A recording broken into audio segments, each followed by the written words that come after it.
In the considerable amount of time I've spent on planet Earth, I've never once invited the Golden Girls into my home. Please make no mistake, that is not to say that I've never seen an episode of the show. In fact, I've likely absorbed the entire series through the inescapable forces of cultural osmosis and syndicated reruns. I just never watched it on purpose. There's a scene in episode 3 of Pluribus's first season where Zosia shows up at Carol's front door, and when she's about to knock, you can hear the theme song blaring through the door. And I thought to myself, oh, that brings back some memories, does it? I guess so. And that's just how TV used to work. It was always on in the background, and things like this work their way into your mind. I suppose it's to say it wouldn't be my choice, but I get why Carol is binging this. A comfort show can act like a necessary salve when you hit a low point. And watching the selected clips, especially because they all feature Betty White's character Rose, honestly reminds me of how genuinely funny the Golden Girls is. But there is a fundamental difference between the memories we turn to for a moment of easy nostalgia and the ones we hold on to because they make up the substance of who we are. Those are things that maybe one or two other people know about and take on a different meaning when you lose someone you shared them with. In Pluribus, the global hive mind, or the others, which is what the cast and crew call them on the official podcast, has access to these vulnerable pieces of Carol's identity. A terrifying, unfathomable violation. It's not like they just reviewed a bullet point summary. They've experienced these intimate, unedited moments through her deceased wife, Helen. Episode 3 opens with one of these, and right from the start, it feels different, and it is. Grenade is the first episode of the series that's written and directed by someone other than Vince Gilligan. Gordon Smith, who worked his way up from assistant on Breaking Bad to writer, director, and producer on Better Call Saul, takes over both roles. He wrote some of Saul's classic episodes like Chicanery and Bagman, episodes widely considered two of the series' best. He made his directorial debut in season 5 before writing and directing the conclusion to Nacho's story in the final season. That episode opened with a shot of a blue flower growing in the desert, and while he sticks with the color, there's no desert to be found in episode 103. We learn that the cold open occurs 2,617 days, 10 hours, 30 minutes, and 39 seconds before the joining. That's the number displayed on the countdown clock, which we know is counting down to the events of episode 1. That number represents just over 7 years, and while I'm not sure what that means in terms of which Winds of Waikaro novel was just released, I am sure that the open is cold because they're on vacation at a crazy ice hotel in Norway.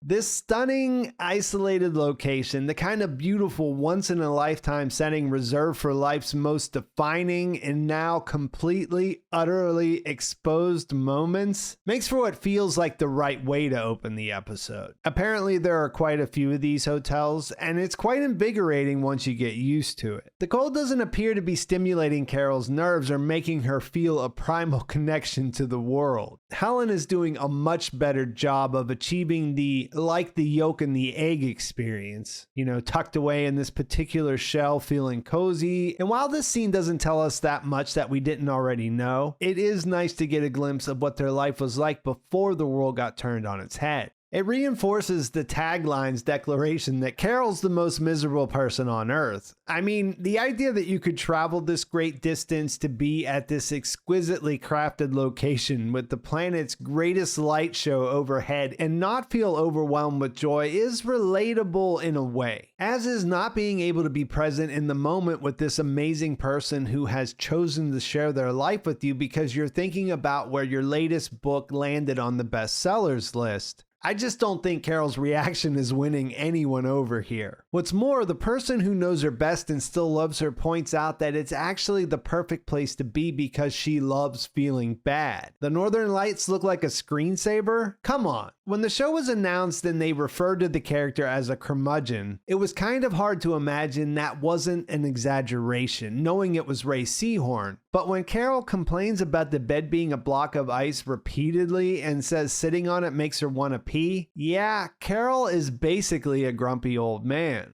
When we transition back to the present, we find her on the flight back from Spain. She still chooses to sit as far away from everyone as she can, and isn't impressed that they replaced the TGIF scowl with actual pilots. It's hilarious that they answer her questions about them in real time through the PA system, and this conspicuous change, based on an offhand comment she made in episode 2, is the first clear indication of where the episode is heading. Episode 2's conclusion suggested a possible thaw in Carol's attitude towards Zosia, the one person on Earth she should be drawn to because she resembles Carol's dream pirate, yet their dynamic remains frosty. Even if it's a few degrees warmer than before, like in the rooms at the ice hotel, it's hovering below zero. As Carol goes back and forth with the woman she should find irresistibly attractive, we discover a new telling detail. On top of her heavy drinking, Carol is also taking quite a bit of Xanax. While she is justifiably still mourning, this addition reinforces the extent of her internal struggle. And even though she shouldn't have to operate any heavy machinery, an impressive intake of drugs and booze isn't generally a recipe for problem solving. After striking out with the English speakers, Carol shifts her focus to the rest of the world's immune population. They prove to be a comically diverse, interesting mix, yet none of the experts Carol desperately sought to reverse what's happening. They're just a bunch of normal people. In last week's live stream, we discussed this idea of growing up with the feeling that no matter how crazy things get, you had the sense that the adults in the room would eventually step up when it mattered to save the day. The idea that the institutions that keep everything going must have some people with access to power who will do the right thing when they have to. Carol is reckoning with the idea that in her reality, not so much. And frankly, over the years, it started to feel similar in our reality. But that's a whole different story. No one is coming to save Carol, and we can guess that it'll ultimately lead to her having to be the one to step up for herself and humanity. As far as the other immune, the only one who seems remotely promising is Manusos from Paraguay, who managed to stay off the other's radar for 33 hours after the joining. This detail stood out when it was introduced in episode 2, and it led to a theory I've seen repeated quite often in between episodes. The idea is that Carol's outburst led to Manusos being released from the hive. Basically, the reason they didn't know about him was that he was newly immune after one of her big outbursts. It's an interesting thought, even if it doesn't quite add up without them lying directly about the situation, but I think the way things play out in this episode makes it less likely. The Paraguay lead quickly dead ends when Carol calls the mysterious immune man, who refuses to speak to her or anyone else. He's obviously been put off by the hive's previous attempts to connect, and Carol's calls devolve into them cursing each other out in Spanish. I was wondering when she said she would manage without a translator, and I guess at least as far as telling someone to F off, she's got some Spanish. My favorite part of this was that she insisted on making a final call to do just that, and how unhinged she got with each subsequent call. As maybe the last sane representative of humanity, she's got some great diplomatic skills. Unsurprisingly, her frustration boils over, to the point that she has to retreat to the plane's bathroom because, you know, if she has another outburst, the others might glitch and crash the flight. Back home, the hive agrees to leave her in peace and delivers her accumulated mail. They know there's a package from Helen and make a point of telling Carol they're sure she'll love it. This final intrusive act of knowing her wife's private communications is the last straw. When Carol sees the percussion massager, it triggers her memory of seeing one on tour in the Atlanta airport. She'd been stressed out and liked it, but thought it was too expensive, so Helen bought one and sent it to their home so she'd get a surprise when she returned. Once Zosia retells this memory to Carol over the phone, she tries to draw the line and tells them they have to forget Helen. Her memories are off limits. Carol is the only one who gets to remember her. Because it's becoming increasingly difficult to find things to like about Carol, I should mention that this exchange lands exactly as intended. She might not be the most likable lead by design, but her situation is entirely sympathetic. Boundary setting is something you can try to do with people. With a global hive mind, It proves futile as she retreats back to her Golden Girls binge. She's knee-deep in comfort TV as she refuses to eat an amazing-looking breakfast they drop off at her front door. Gordon Smith pulls out some nifty-looking visual flourishes throughout the episode, and I think the one of Carol's reflection in the metal serving dish lid, which has a name and it's a cloche, is the one that stands out the most. After retiring the offering to her garbage bin, Carol heads to her local Sprouts market only to find it completely cleared out. I enjoyed the contrast on display here. In most post-apocalyptic scenarios, this place would have been hollowed out by the mad rush to grab any remaining nutrients people could get their hands on. This market isn't just empty, it's probably cleaner than it's ever been. I'll admit that coming into this scene, I started to worry about some of the challenges I think the show has presented for itself with its fun but, well, challenging premise. This episode is short, and we were nearing the halfway point without a lot actually happening. But when she calls to complain, and the others explain that they cleared it out in an effort to consolidate resources, things turn around quickly as they hilariously and immediately restock the store. This sequence recaptures the sense of scale and the considerable resources the creators and crew have at their disposal, which were on full display in the premiere. It warmed my little sci-fi loving heart and delivered enough fun that I didn't really care that I already knew this was something the others were capable of. There's also this idea that she wants to shop because she sees herself as independent and doesn't want anyone to wait on her.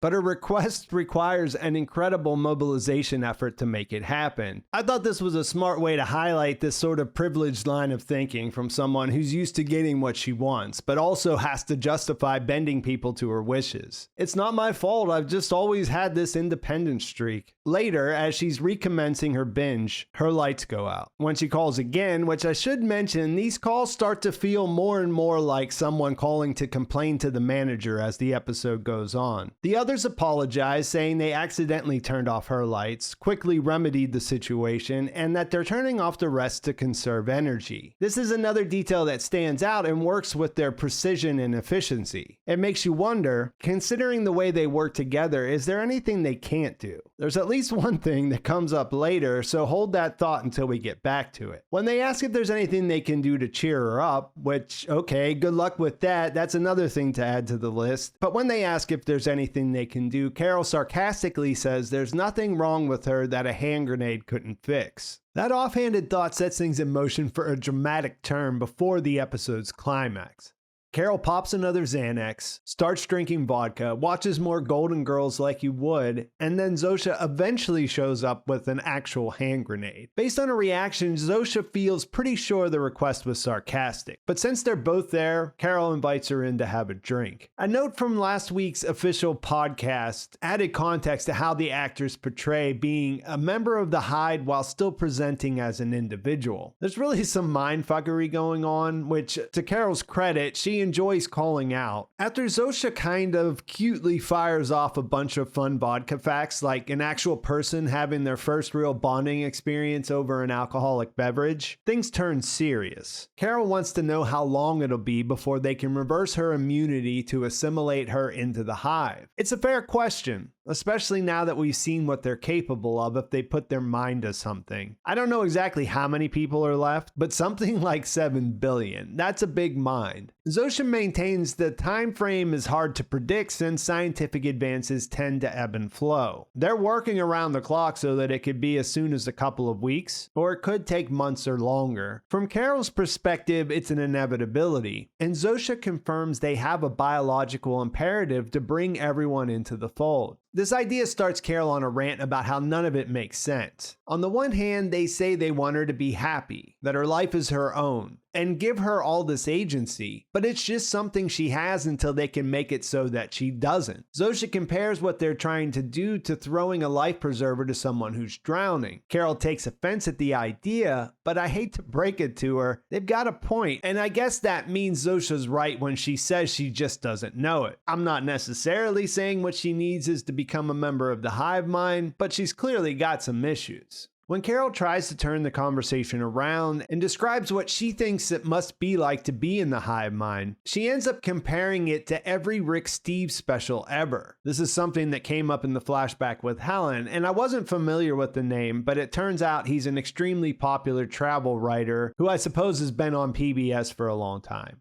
The connection back to Helen is obviously crucial. As she's describing all these different dream scenarios, she realizes at the same time we realize that she's describing trips she took with Helen. When she mentions being north of the Arctic Circle, Zosia devastatingly finishes her thought, saying in an ice hotel bundled up under furs. It's absolutely brutal, and there's so much going on in this scene and in the performances. This is the first of 2 times they give Rhea Seehorn a major non-verbal realization to convey to the audience in the episode. They hand her this in the closing scene, then have her show us what's going on without saying a word. She pulls it off, and Zosia's referencing the private, intimate time Carol spent with Helen in Norway sets her off. She erupts, reminding Zosia that Helen's memories are supposed to be off limits. She picks up the grenade, which in her mind has to be fake. She struggles with it, pulls the pin, and Zosia steps in to save the day, throwing the grenade out the window before shielding Carol from the blast, sacrificing herself and sustaining severe injuries in the process. And damn it, Carol, that unicorn lightning truck was one of a kind. R.I.P. At the hospital, a member of the Hive, dressed as a DHL employee no less, talks to Carol with the perfect reassuring bedside manner of a doctor. Fans of another show I cover, For All Mankind, will recognize the actor Robert Bailey Jr. from his great work on the show after his introduction in the 3rd season. I'm not sure if this is the only time we'll see his Pluribus character, but if it is, he really knocks it out of the park here. Like Ray from the outside of the Hive perspective, and Zosia on the inside, he does so much with his face while he's, or I guess they're, processing this conversation. He explains Zosia's injuries, which include a concussion, and says she'll recover. Carol uses the opportunity to press him on why they'd give her a real grenade, and is somewhat surprised that he enthusiastically says that they'd do it again. She takes the ball and runs with it, escalating her request for hypothetical weapons like a bazooka and a tank before getting to an atom bomb. He's on board the whole way until they get there. The request for a nuke obviously creates some dissonance or disagreement, if that's a thing that can happen in a Hive. It's not clear at this point because we don't yet know enough about how everything works. Their bottom line is that they're clearly uncomfortable with the request, but they never say no. When she continues to push, they ultimately say yes, and Carol realizes what turns out to be the big development in this episode. The Hive won't and maybe can't say no to her. She can literally get anything she wants. While we as viewers had already pretty much deduced this from Diabate's situation, it took Carol a little bit longer to catch up given her overwhelming circumstances, and possibly her intake of vodka and Xanax. One of the things that worked so well about the premiere was how we were in sync with Carol, and we're learning everything at the same time she did. I missed that here, but I still like the way this ended, and there's something to be said for all of these episodes feeling unique. And as I mentioned before, you can see the wheels turning in Carol's head while she's sitting in the hospital lobby. I'm really curious as to what she'll do with this new information. We also have the Menusos mystery to look forward to, and we've seen the character in the trailers and promo materials, which makes me think he'll play a significant role. After watching the episode a second time, I started to wonder whether their being dicks to each other will turn out to bring them together, since everyone else in the story is trying to shower them with kindness. Plus, we also have this theft of something unconditionally personal. As a human being, you have this stuff that gets stuck in your head and lives inside there. You have the things you like that you turn to give you comfort, and you have the things that by all rights should only belong to you, and in Carol's case, the one person that she loved and lost. The Hive has access to it all, and Carol now realizes they'll never say no to any of her requests, including but not limited to an atomic bomb. That's pretty spicy, and I think that's a great place to leave things. Please like this video if you enjoyed it, please subscribe to my channel if you haven't already, and thanks for watching. I'll talk to you soon.